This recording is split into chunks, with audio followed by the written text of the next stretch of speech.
podcaster. When they made this announcement, I was like, who? Yes, I think all of us were like, what? I did not expect that, right? Because I wasn't familiar with his name. He's been on the show 3 times so far, but I don't know. I think like a lot of people have probably spent some of today, when not talking about going clear, Googling Trevor Noah, finding out more about him, watching clips, and he's really funny. He's got his own different style, but I think he's going to be really good. As you mentioned, though, he's only been on the show 3 times. Right. That's only 3 more times than you've been. Right? I know. I was, when the announcement came out that he got it, not me, even though I wasn't in the running, I was pretty disappointed, and I think that most people were. Yeah. Can I interrupt you guys and Sure. say, does the audience at home realize how tiny the both of you are? Because I'm concerned right now. They're like, oh, look, it's 2 normal-looking people and an I'm really not elephant. that small, Allison, really. I know, but I just They don't want them know how to, high our chairs are cranked up. I want them to realize I'm 5'6", and you guys are like garden gnome size. Bobby, you're normal, but you're tiny. You are tiny. There needs to be something here for Small, scale. too, but thank you very much. You can come back whenever you want.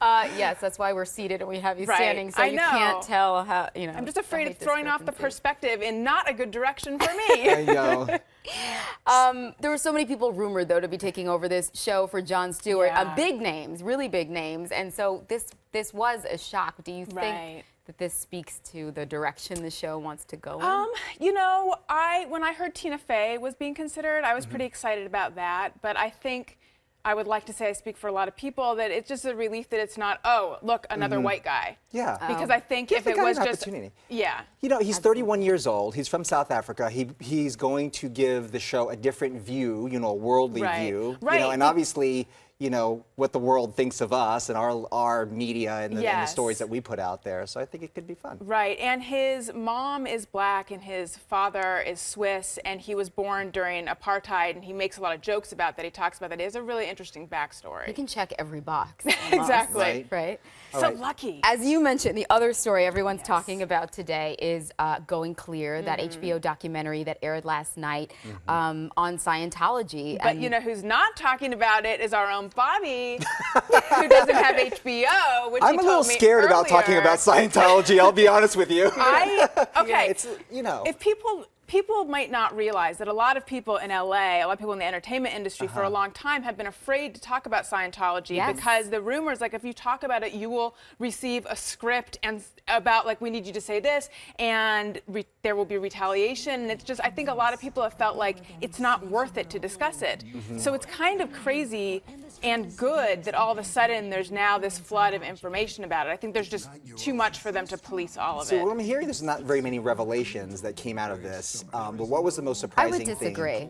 What was I think there were a lot surprising of to you? revelations that came out of this. I think, for one part, that they have this hole where they send bad Scientologists that if you aren't following the rules, you get put in this, you know, terrible place somewhere in California. And do manual and labor, do manual right? labor, but like torturous manual labor. Like they told some guy to like mop the floor with his tongue and that kind of. And they humiliate you treatment. and ostracize you. So my husband is obsessed with, I don't know why, I don't think he'd appreciate me telling you this, but that's okay. Obsessed with cults and like cult type things. So I've been hearing all this stuff about Scientology for a long time. So for me, this was just confirmation Of of everything what you had I've been heard. hearing from him. Yeah, something that I found surprising was just how cynical the creation of the religion was. Because I mean, L. Ron Hubbard was a science fiction writer. I think he has a Guinness record for writing over 1,000 books, something crazy like that. He had written all these science fiction novels, and then Dianetics really grew out of the science fiction stuff, and then later they sought to be considered a religion for tax purposes. So it really, I was struck by like, oh, this was.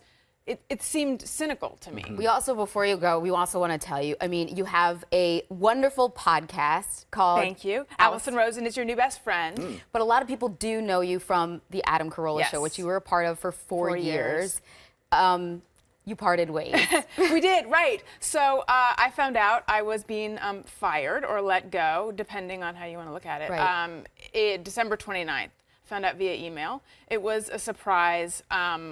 The fans really were unhappy that I was no longer going to be part of the show. Which And I of know course you don't felt want to really brag, good. but your fans rallied so hard behind you. Like the Yeah. very next day, your podcast was like number one for a while. Good for you. Yeah. So that really, I think that the support insulated me from the shock of like, oh, this is a pretty big change in my life for a while. But I do have to say, it was 4 great years. I was happy to be part of the show. I'm proud of the work that I did on the show, and I think I'm in a fine place now, although people have pointed out that when I talk about it, my left eye starts twitching. So I'm becoming twitchier than Robert Durst. So it's possible I'm in denial. I have to ask you because you have incredible celebrity guests on this podcast. I mean, we I have cannot Lauren. book the guests We have her. that we get you on the show. But I mean, but James Gunn, I mean, award-winning directors, actors, authors. I had Richard Pryor's widow recently. That was really, she hadn't done any podcasts before. How do That you was get 'em? exciting. I just email them. See? That's the secret. You actually have to do the work. What do you do? Just hope it'll happen. pray. Like, I don't know what really we've want to been get doing. this person. Oh, well, everyone check out the podcast. Thank Alison you. Rosen is your new best friend. It's available on iTunes and AlisonRosen.com. AlisonRosen.com. Go to iTunes. Amazing And now stories you on have there. 2 new best friends, right? That's Yes. right. That's right.